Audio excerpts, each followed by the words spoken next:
Joy has a disreputable reputation in the church. And that's a tragedy, not only because it's necessary, but because joy has a distinguished history among the saints. Well, I'm giving a lecture called Laughing with God, and the idea is how we recover joy, humor, and laughter in our spiritual lives, because I think it's an overlooked topic in spiritual circles. Anyone truly in touch with God is joyful. Think of how often you would see photos of Mother Teresa smiling, or Pope John Paul smiling. Christ is risen. That's the good news, I think, should put a smile on your face. There's a reason it's called good news. And so I think if you're so serious that you miss this idea that the Christian life is joyful, you're missing out on a big part of Christianity. You're missing out on a big part of Jesus' message of joy and happiness.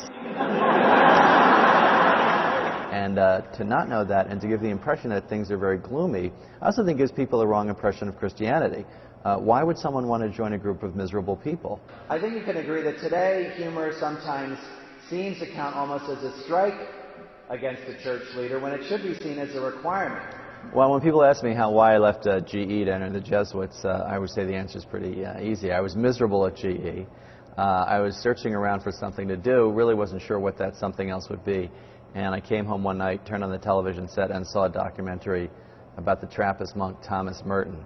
And that prompted me to go out and read his autobiography, The Seven-Story Mountain.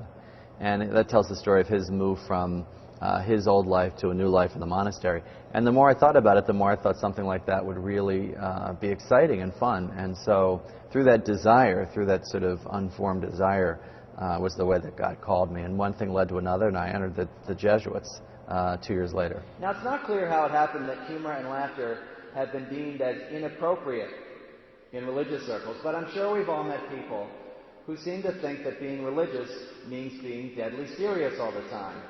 But you know, when you're deadly serious, you're probably seriously dead.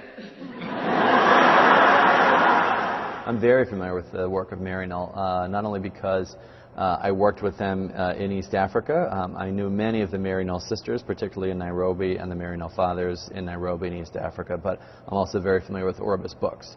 So I'm a huge Maryknoll fan. I think the Maryknoll spirit for me of sort of adventurous, charismatic missionary work is really important. I also think that there's a wonderful Maryknoll trait of also being flexible, being able to sort of do a job and then move on, which I frankly think that the Jesuits could learn from. There's a great sense of freedom and detachment, I think, among the Maryknolls. And frankly, I just admire their spirit of adventure. There were Maryknoll priests and brothers and sisters who I knew in Kenya who were twice as old as I was, who were doing things that I would never dream of doing, you know, and who were perfectly relaxed about going into the poorest slums, the most far-flung villages in East Africa. So I'm filled with admiration for Maryknoll. I can't say enough good about the orders. These stories and these funny things that happen to us, I think, are surprising moments that reveal God's playfulness and delight in us, not to take ourselves so seriously. At each part of our history of the church, we use new means of communication to evangelize, to really spread the message. So I think for the church not to use things like books, radio, television, the internet, even sort of social networking sites, Twitter, Facebook, all that kind of stuff is crazy. I mean, why would you not want to sort of reach as many people as possible? So I think any form of media that the church can use to spread the gospel is valuable. Being in the Colbert Report is a joy. He's very funny. He's very personable, a great guy. He's very Catholic, too, so I feel comfortable with him, and I know that when I'm on the show, he'll ask intelligent questions. And so it's just 100% fun. It's also a great way to reach people, so I know that when I say something on the Colbert Report, it's reaching not only a particular target audience of, say, 20s and 30s, 20 and 30-somethings, but also people who are very intelligent who may not be as open to a religious figure. So you're reaching a whole different audience. So, you know, I go on. Whenever they call me, I go on.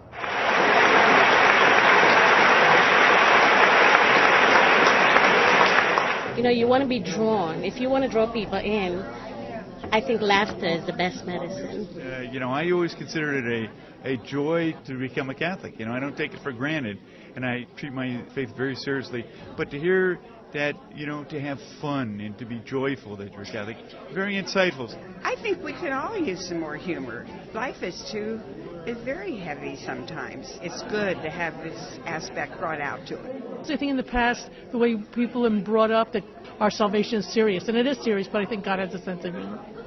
I would like to thank all the Maryknoll priests and sisters I worked with in Africa who were huge helps to me when I was younger, and actually got me to laugh a lot, and laugh at myself and laugh at life around us. So I'd like to say thanks to the Maryknoll Order.